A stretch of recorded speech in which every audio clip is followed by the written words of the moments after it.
오늘 이 새벽 우리에게 주신 하나님의 말씀은 마태복음 9장 27절에서 38절 말씀입니다.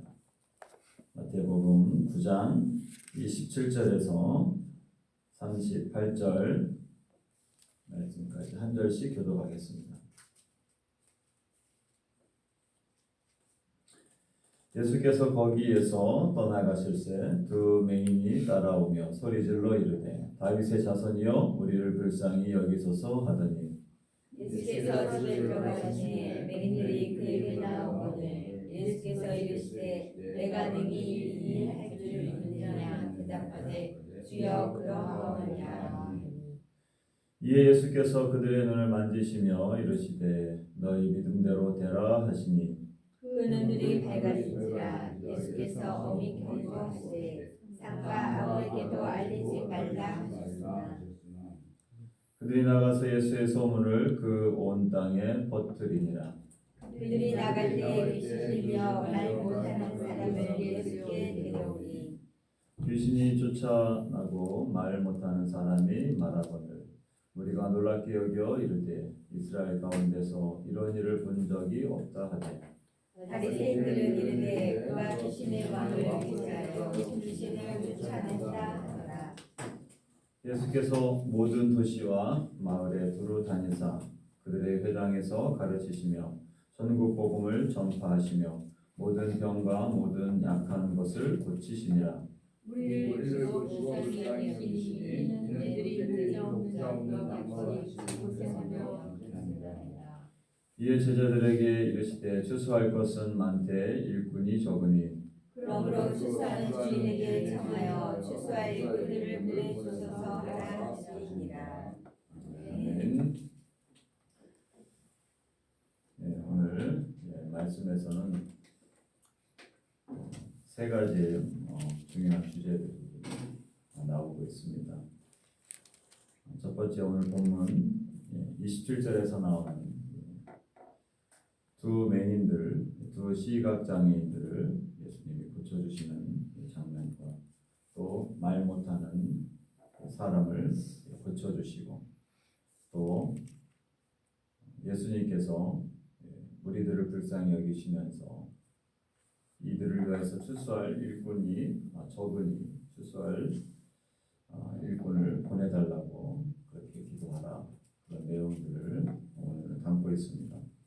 먼저 맹인들의 눈을 뜨게 하신 이 사건들을 보면 예수님께서 소문이 온 땅에 퍼졌더라라고 하면서 어제 말씀 26절에 나왔죠. 예수님의 소문이 온 땅에 퍼졌다. 예수님께서 12년 동안 혈루증을 앓았던 여인을 고쳐주시고 특별히 그 여인이 예수님의 옷자락이라도 만지면 낫겠다라고 하는 믿음으로 예수님의 옷자락을 몰래 만지게 되죠. 그런데도 나았어요. 예수님의 옷자락을 만져도 구원을 받겠다라고 하는 그 믿음으로 나은 것을 그리고 또 관원장의 관리의 백부장의 또 딸이 낳게 되는 이런 사건들이 그 주변의 사람들에게 소문이 난 거죠. 그럴 때 예수님께서 이제 거기를 떠나실 때에 맹인들이 따라왔고 소리를 지르게 됩니다. 맹인들은 특별히 이제 귀가 굉장히 발달한 거죠. 눈으로 보지는 않지만 청각이 엄청나게 발달되어 있어서 이런 소문들을 누구보다도 더 가슴에 이제 품은 거죠. 예수라고 하는 분이 그리고 그 소문들이 옷자락만 만져도 나은 여인의 그 소문이 사람들이 이야기하는 것을 귀를 쫑긋하고 아마 들었을 겁니다. 그리고 예수님이 지나간다고 하는 그 소문에 그들이 소리를 지른 거예요. 소리를 눈으로 보고 눈으로 봤으면 이제 예수님께 저기 하겠지만은 예수님을 어쨌든 이 기회가 아니면 예수님을 만날 수 없겠다라고 하는 마음으로 이 맹인 두 사람이 소리를 질러서 다윗의 자손이여 우리를 불쌍히 여기소서라고 크게 아주 소리를 아주 발악을 한 거죠. 발악을 해야만 예수님이 자신들을 볼 수 있겠다고 생각을 해서 소리를 질렀는데 다윗의 자손이 우리를 불쌍히 여기소서. 보통 뭐 나사렛 예수여라고 하는 경우도 있겠지만 이 다윗의 자손이라고 표현하는 것은 이 마태복음에서는 특별히 예수님께서 다윗의 후손으로 오셨다. 그것은 예언되어 있었던 메시아고 우리의 구원자라고 하는 그 의미가 이 다윗의 자손이여라고 하는 말 속에는 담겨져 있는 것입니다. 이들이 맹인이지만 앞을 보지 못하는 자들이지만 영의 시각이 열려 있다라고 하는 것이죠. 그래서 이들은 다윗의 자손이여 우리를 불쌍히 여기소서. 예수님이 지옥에 들어가셨는데도 맹인들이 그 앞에까지 나와서 자신을 불쌍히 여겨달라고 얘기합니다. 예수님께서 이런 질문을 하시죠. 28절 중반에 보면 내가 능히 이 일할 줄을 믿느냐? 이 일이 뭐겠습니까? 자신을 불쌍히 여기고 자신들을 고쳐주는 것이죠. 내가 능히 이 일할 줄을 믿느냐라고 했을 때 주여 그러하오니이다 라고 그들이 응답합니다. 그렇게 우리를 치료해 줄 것을 믿습니다. 예수님께서 그들의 눈을 만지시며 너희 믿은 대로 되라. 그리고 예수님이 그들을 고쳐주십니다. 그들의 눈이 밝았고 예수님께서 경고하시죠. 엄히 경고하시되 상가 아무에게도 알리지 말라 그렇게 얘기하셨는데 불가능한 거죠. 자신들의 눈이 고침을 받았는데 어떻게 가만히 있겠습니까? 사람들이 아마 야 너 어떻게 된 거야? 다 물어보겠죠. 그때마다 예수님을 알리고 소개하고 그래서 더 소문들이 더 퍼져나갔습니다. 예수님께서 이렇게 엄히 경고하신 이유는 예수님이 병자만을 고치기 위해서 오신 것처럼 그래서 더 많은 병자들이 오면 예수님께서 하셔야 될 천국 복음 전파하시는 것 이런 모든들의 착오가 생길 수 있기 때문에 예수님이 상가 아무에게도 알리지 말라라고 하셨지만 어떻게 증거하지 않을 수 있겠습니까? 전도가 그런 것이죠. 복음을 전하고 선교하는 것들이 다 그런 것입니다. 예수님을 만난 사람들이 어떻게 침묵하면서 입 다물고 있겠습니까? 내가 만난 예수님 그리고 나의 인생이 변화되었고 내가 그분을 통하여서 나의 비전과 꿈이 생겼는데 어떻게 그분을 이야기하지 않고 내 인생을 말할 수가 있겠습니까? 전도라고 하는 것, 복음을 전하는 것은 바로 이 두 명의 맹인과 같은 것이죠. 내가 만난 예수님을 어떠한 형식으로도 알리게 되는 것입니다.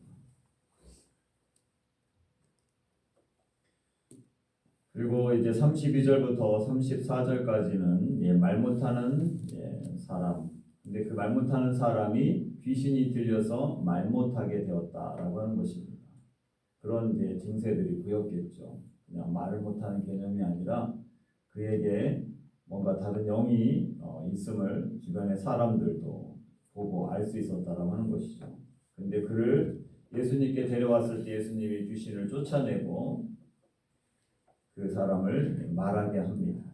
그래서 주변에 있던 사람들이 놀랍게 여기면서 이스라엘 가운데서 이런 일을 본 적이 없다. 이스라엘 가운데 이런 일을 본 적이 없다. 어떻게 말 못하는 사람이 말을 할 수 있게 됐느냐.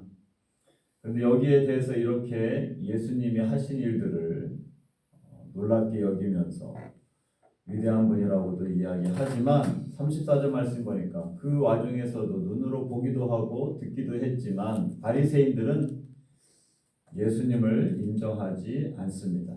오히려 왜곡시키고 예수님의 그 능력을 깎아내리게 되죠.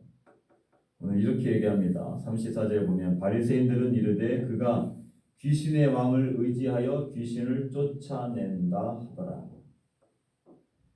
늘 좋은 일들도 이렇게 삐딱하게 보는 사람들이 있어요. 삐딱하게 하는 사람들. 그 마음 안에 이미 시기와 질투로 가득 찬 거죠. 칭찬해주고 인정하는 것이 아니라 그 마음속에서 시기와 질투 때문에 계속 이렇게 진리를 보면서도 예수님이 하신 능력을 보면서도 많은 사람들이 병에 고침을 받는 소문을 들었음에도 불구하고 그것을 인정하지 않는 사람들이 있다라고 하는 것이죠. 그래서 우리는 그런 부분들을 인정하고 칭찬해주고 또 격려해주는 사람이 되어야 될 줄 믿습니다. 오늘 35절부터 38절까지 예수님께서 사역은 늘 마을과 도시를 다니시면서 회당에서는 가르치시고 사람들이 모이는 곳에서는 천국을 소개하고 전파하시고 그리고 예수님께 나오는 병과 모든 약한 것들을 예수님은 고치셨습니다. 가르치시고 선포하시고 치료하시고 이게 예수님이 하셨던 세 가지의 중요한 사역이죠. 그래서 이 사역은 지금도 교회 안에서 이 사역들이 이루어지고 있습니다. 그래서 교회는 예배만 드리는 곳으로 생각하시면 안 되고 그 속에서는 가르침이 있어야 되는 거죠. 성경 공부가 있어야 되는 것입니다. 그리고 그곳에서는 하나님의 말씀의 선포가 예배 시간을 통해서 있어야 되고 또 연약하고 아픈 사람들을 위해서 중보하며 권면하며 위로해주는 그런 부분들이 또한 있어야 되는 것입니다. 많은 사람들이 야 교회에서 뭐 맨날 이렇게 아픈 사람들에서 기도해주냐 병원 가서 고침 치료받으면 되지 그렇게 생각하는 사람들도 혹 있습니다. 그렇지만 성경에서는 병자를 위하여서 예수님도 또한 그런 사역들을 행하셨어요. 예수님은 수없이 오늘 본문에서도 두 종류의 사람들을 고쳐주신 것처럼 아픈 사람들 그리고 연약한 사람들을 예수님이 고쳐주셨고 그들을 또한 불쌍히 여기셨다라고 하는 것입니다. 그들의 모습이 목자 없는 양같이 목자가 없는 양들은 어떻게 해야 될 줄 모르는 사람들입니다. 양들을 보면 목자가 없으면 방황하게 되고 심지어 파리를 통해서도 파리나 벌레를 통해서도 괴로움을 당하고 죽을 수도 있어요. 그래서 먹는 것들도 염소라든지 또 목자가 이끌어줘야만이 먹을 수가 있습니다. 풀 있는 곳으로 인도해줘야만이 먹을 수 있지 지 스스로 가가지고 풀을 찾아서 막 먹는 게 양이 아닙니다.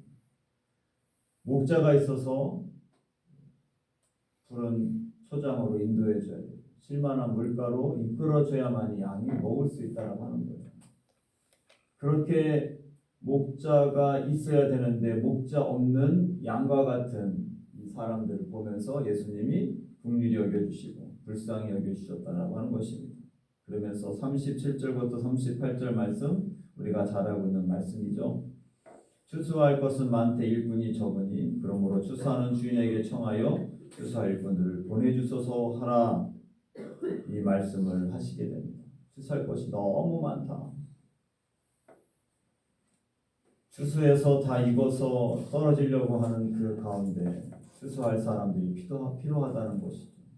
시골에서 농부들이 수확기가 돼가지고 추수할 사람이 없고 열매들이 막 떨어지고 하는 거 보면 얼마나 가슴이 타는지 모르겠어요. 그와 같은 심정으로 예수님이 추수할 것이 너무 많고 일꾼이 적으니 추수하는 주인에게 정하여 추수할 일꾼을 보내주소서라고 해야 된다. 그것이 선교이고 전도인 것이죠. 복음을 전해야 될 사람들 너무 많다. 그 영혼들을 위하여서 추수할 일꾼을 보내달라고 기도해야 될 책임이 의무가 우리에게 있다라고 하는 것입니다. 오늘도 이 새벽에 일본에 있는 영혼들 또 구원받아야 될 영혼들이 너무나 많죠. 그들에게 필요한 추수할 일꾼을 보내달라고 기도해야 될 의무가 우리에게 있음을 기억하시고 오늘도 주님 주신 이 하루를 그렇게 믿음으로 살아가는 저와 여러분들이 되시기를 주님의 이름으로 축원합니다. 기도하겠습니다. 살아역사하신 아버지 하나님 감사합니다. 다윗의 자손이여 우리를 불쌍히 여기소서 하며 주님을 쫓아왔던 두 명의 맹인들 그들의 믿음을 보시고 주님께서 네 믿음대로 되리라 그들을 고쳐주신 것을 기억합니다. 눈은 멀었지만 영적인 시각, 주님을 온전히 보고 믿었던 두 맹인들을 고쳐주신 주님, 우리의 눈이 이 세상의 것들 보는 것에 현혹이 되어서 영적으로 봐야 될 것들을 보지 못하는 그런 시각장애인 영과 같은 삶을 살지 않게 해주시고, 우리 눈이 주님의 주신 말씀을 통하여서 밝아지게 하여 주시고, 그래서 밝히 볼 수 있는 믿음의 사람들 되게 하여 주시옵소서. 바리새인들은 예수님께서 그렇게 귀신 들려 말 못하는 사람들을 고쳐주셨지만 그것을 칭찬하거나 인정하지 않고 그가 귀신의 왕을 의지하여서 귀신을 쫓아내었다고 오해하고 왜곡하고 깎아내리고 시기하고 질투했던 것을 봅니다. 칭찬해 주기를 실수는 우리가 되도록 도와주시옵소서. 다른 사람을 인정해 주고 칭찬해 주고 격려해 줄 수 있는 믿음의 삶이 되도록 도와주시옵소서. 목자 없는 양처럼 방황하고 불쌍히 살고 있는 영혼들을 위하여서 추수할 것은 많되 일꾼이 적다라고 하면서 추수할 일꾼들을 보내주셔서 기도하라고 말씀하셨던 주님을 오늘도 기억합니다. 추수해야 될 일꾼들을 보내주시고 구원받아야 될 영혼들 하나님 구원해 달라고 기도하는 우리가 되도록 인도하여 주시옵소서. 이 새벽에도 나와 기도합니다. 개인의 모든 기도의 제목들을 붙들고 하나님 앞에 나왔사오니 긍휼히 여겨주시고 응답하여 주시고 이 하루도 주님과 동행하는 복된 한 날이 될 수 있도록 도와주시옵소서. 감사하며 예수님의 이름으로 기도합니다. 아멘. 하늘에 계신 우리 아버지, 아버지의 이름을 거룩하게 하시며 아버지의 나라가 오게 하시며 아버지의 뜻이 하늘에서와 같이 땅에서도 이루어지게 하소서. 오늘 우리에게 이러할 양식을 주시고 우리가 우리에게 잘못한 사람을 용서하여 준 것 같이 우리 죄를 용서하여 주시고 우리를 시험에 빠지지 않게 하시고 악에서 구하소서. 나라와 권능과 영광이 영원히 아버지의 것입니다. 아멘.